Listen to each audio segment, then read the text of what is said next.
Hello, everyone, and welcome to a Tuesday edition of Palmetto Sports Daily. Rick Henry here in Columbia, and joined today by Kevin Bilodeau in Charleston, Carmine Jamay in Greenville, and we're going to lead off with some college football. The Gamecocks coming off a 20-10 loss at LSU on Saturday. Then Sunday, we get the news that Shane Beamer, head coach, fired his offensive line coach Lonnie Teasley, and he has replaced him with Sean Elliott, who's was already on staff as the Gamecocks' run game coordinator and the tight ends coach. Now, in his previous stint here at South Carolina, Sean was the offensive line coach, and he became the interim head coach when Steve Spurrier resigned in 2015. Now, Coach Beamer told us today that in Elliott, well, he was looking to have a different voice in the old lineman room, and he definitely has that in Sean Elliott based on his experience coaching that position, and also with his coaching personality. He's energetic, passionate, and very loud. And here's Coach Beamer talking about Sean Elliott today at practice. Today at practice, Sean was literally lined up across from the center pretty much every play of practice, screaming, yelling, clapping, barking, blowing whistles, making move calls himself, just trying to make things as difficult as possibly can. So would it be nice to say that we're going to go out there and have 0 pre-snap penalties on Saturday? Yes, it would be nice to say that. Is that realistic? I don't know, but it definitely needs to be less than, I think we had 6 on offense the other night alone. And I think of those 6, 5 were on the offensive line. So, yeah, we need to cut down on that without a doubt, and maybe a different, voice will help us do that. Yeah, the Gamecocks, they have to prevent that offense from moving backwards so much with the pre-snap penalties and the sacks on Lenore Sellers. They gave up 5 sacks on Saturday, 5 sacks for a loss of 55 yards. Now, if you take the other 17 times that Lenore's ran the ball, he picked up 74 yards. That's an average of 4.3 yards per carry. Instead, with the his total rushing numbers, because they subtract the sacks yardage from your rushing totals, his average dropped to 0.9.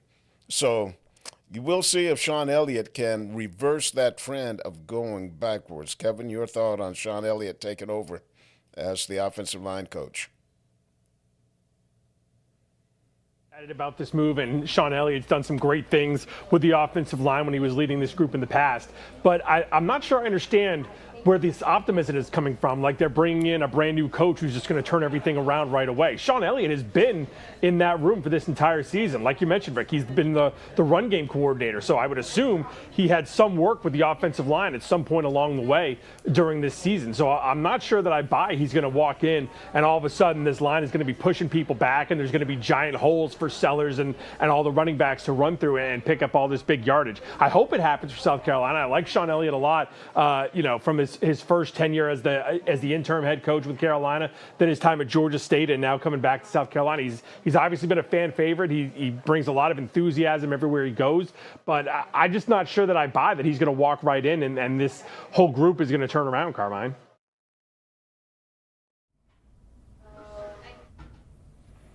Yeah, I think enthusiasm can only take you so far, guys. It's great to have that juiced up mentality. I do love that he's barking at the offensive lineman to try and distract them. That's kind of fun. Mm-hmm. But like you said, that can only take you so far. The performance is going to have to come through, and we'll see what happens there. But on the Clemson side, thankfully for them, the performance has been coming through, at least for these 2 games.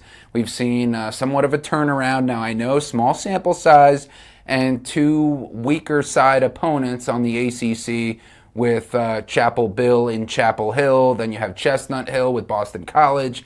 So UNC and Boston College, not exactly the 2 strongest matchups, but it was coming off the worst start ever for Dabo Swinney with that 1-3 record, and now they're 3-3. And here's what Coach Dabo Swinney had to say when our Palmetto sports reporter Ella Grogan asked him about the qualities that his team has shown during the beginning of this team turnaround this season. You got 2 options. You can quit or you can push through. And it's fun when you see a group of young people that choose to make a decision and to, you know what, hey, we're gonna go get better. We're gonna keep battling, and they have the will to fight, you know, and they don't lose faith in what the end of the story can be, you know.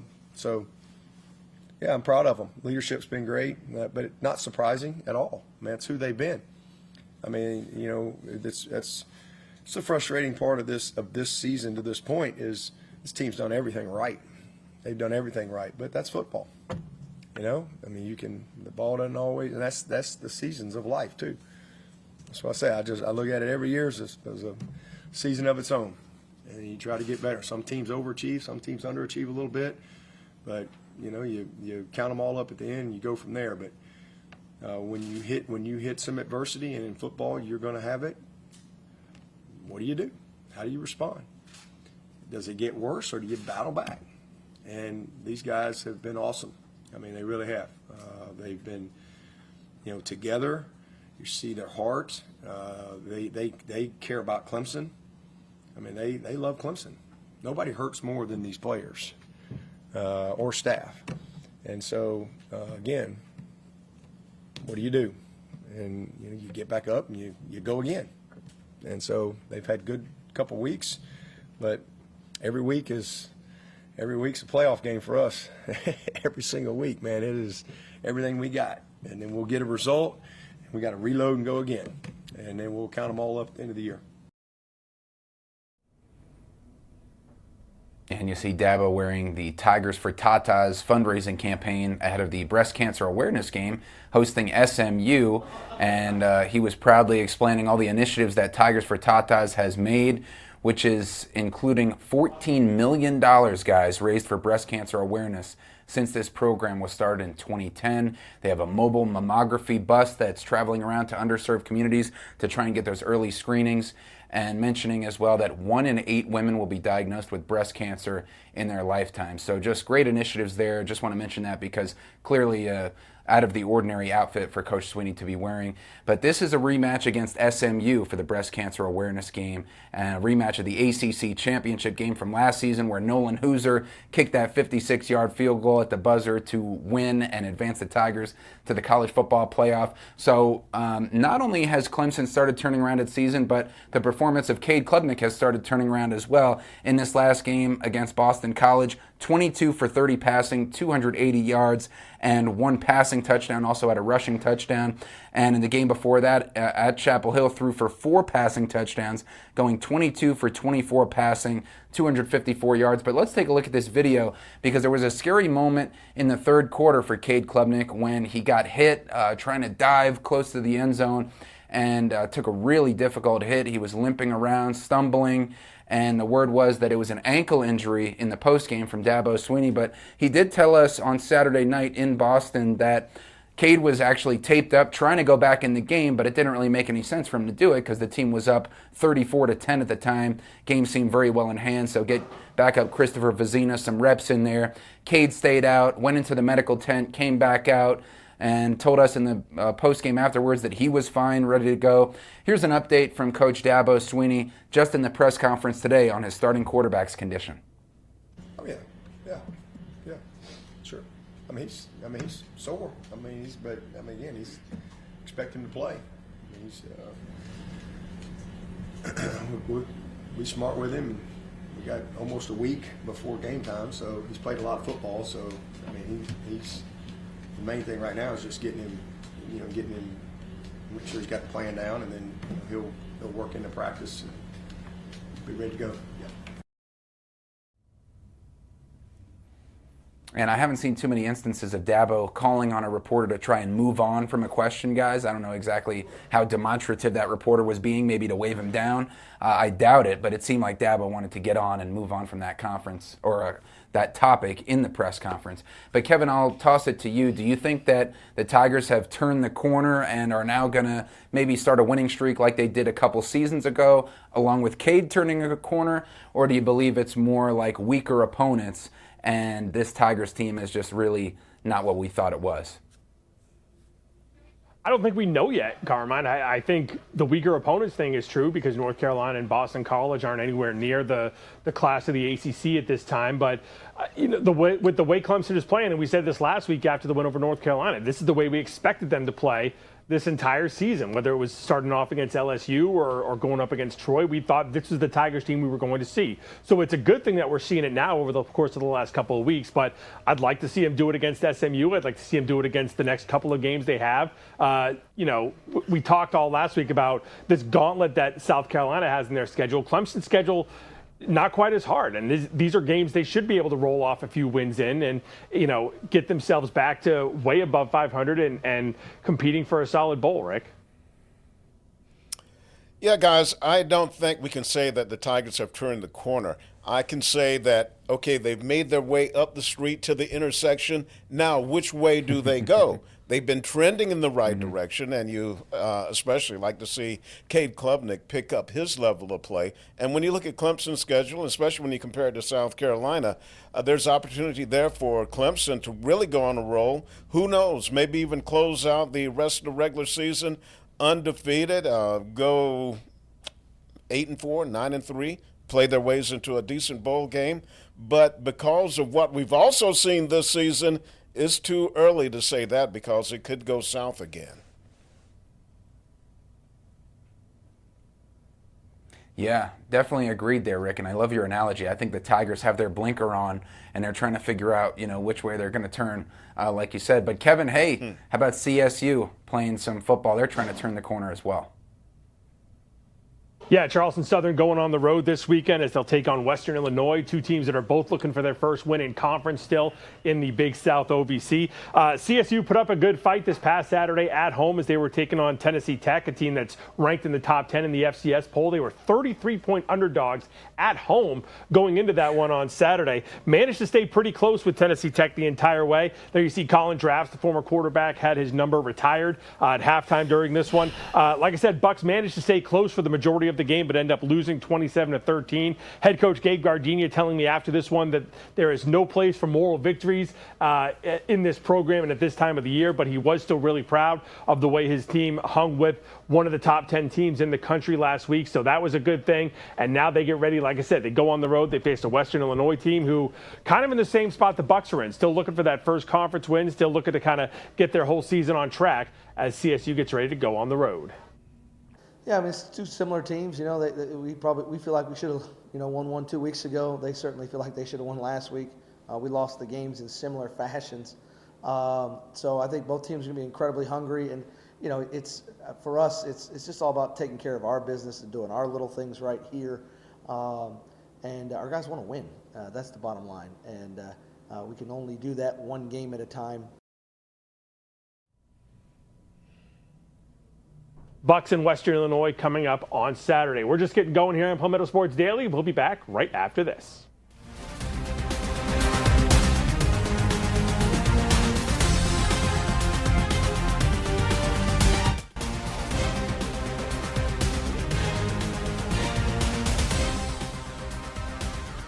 And welcome back to Palmetto Sports Daily. We move over to the NFL, and we tried to tell you, Rick, the Panthers do not lose at home. In Charlotte, they are unbeaten this year.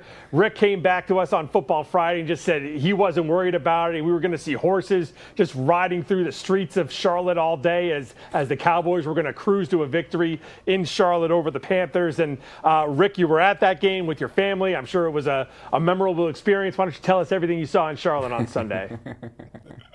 Well, Kevin, it was a great time. It was a great atmosphere. The Cowboys, this is the third straight year that they've come to Charlotte to play the Panthers. They won the previous 2 years, and my son, who's lived in Charlotte basically since 2012, he's a Panthers fan. He was telling me, hey, we're going to protect the Bank of America Stadium. And I've told him, hey, the past 2 years, the Cowboys have come in there, taken all the cash, all the gold out of the vaults at Bank of America Stadium. But again, great pregame atmosphere. There's so many Cowboys fans in town. And then the game. And sitting there watching Rico Dowdle, the former Gamecock, who spent the past 5 years with the Cowboys, a 1,000-yard rusher last year for the Cowboys, just shred the Cowboys defense. And I'm going, man, this looks bad. And then again, Micah Parsons, who's now with Green Bay. Like the Cowboys were getting some good pressure on Bryce Young, but not getting to him, taking him down again. If we only had Micah back. And I reached the conclusion that this is going to be a case of whoever has the ball last is going to win it. The Cowboys had a chance late. They have the ball. They go 3 and out. They decide they're going to throw some screenplays. Now, here I am with my family. That's my wife, Perrine, and there's Brian on the other side. Look at Brian's face there. That's after something good happened for the Cowboys. And this is me after the game, hiding my face. Oh, the pain, the agony, realizing that, oh, my goodness, my Cowboys have lost to the Carolina Panthers. But again, props to Rico. Props to Bryce. I guess I can't say anything bad about the Panthers the rest of the season. But, oh, my goodness. Oh, look at Brian's face there. And then look at your face there. Oh, yeah. It was it was a heartbreaker. It really was. But great family fun because the previous 2 years, Brian wasn't with me at the game, and this is Perrine's first time at a Cowboys game. She enjoyed it, but she walked away stunned too. Couldn't believe the Cowboys had lost to the Panthers. But got to give the Panthers credit for getting Rico in there. And, man, they made Rico look like Emmitt Smith, and they made Bryce Young look like Joe Montana. And there's Hedo Matt Eberflus, the Cowboys defensive coordinator, that, hey, this guy may have to go, and soon. But no, good experience, bad result. All right. Hold on. How is the DC under pressure? Yeah. Hold on. How is the DC under pressure after you trade your star guy 2 days before the season starts? What do they expect this guy to come up with Lawrence Taylor, out of his scheme somewhere? It's got to be better than what I saw on Sunday. Wide open receivers, and at one point, I looked at the defense, and I'm like, I don't like the body language I'm seeing from these guys. Just like they thought, oh, hey, we're playing the Panthers. No big deal. So, yeah, Eberflus, if he doesn't turn it around, see ya. All right. Wait, I want to ask, too, how many horses did we see? Well, how many horses? Like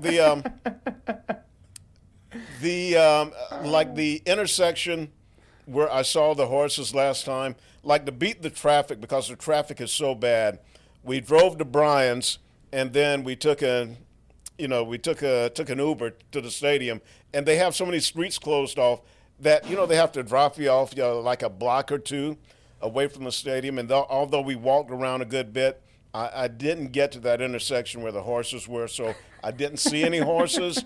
Maybe that's what we needed, more horses closer to the stadium. But, didn't see Dollar Bill either. And Xavier Legette, he had a catch. So, yeah, it was a good day for the Panthers all around. All right, that's going to do it for this segment of Palmetto Sports Daily.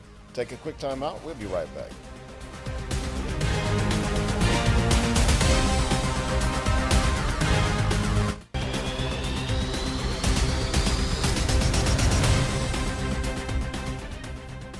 Welcome back to Palmetto Sports Daily. We've had some good football discussion, including my agony at the Cowboys-Panthers game on Sunday.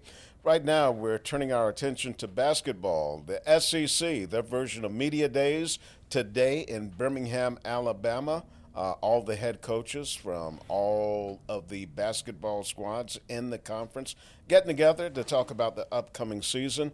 And a big topic of conversation for the Gamecock women, the AP poll is out today. The preseason poll, they've got the Gamecocks number 2 behind UConn. And, of course, those two met for the national championship last year with UConn coming out on top.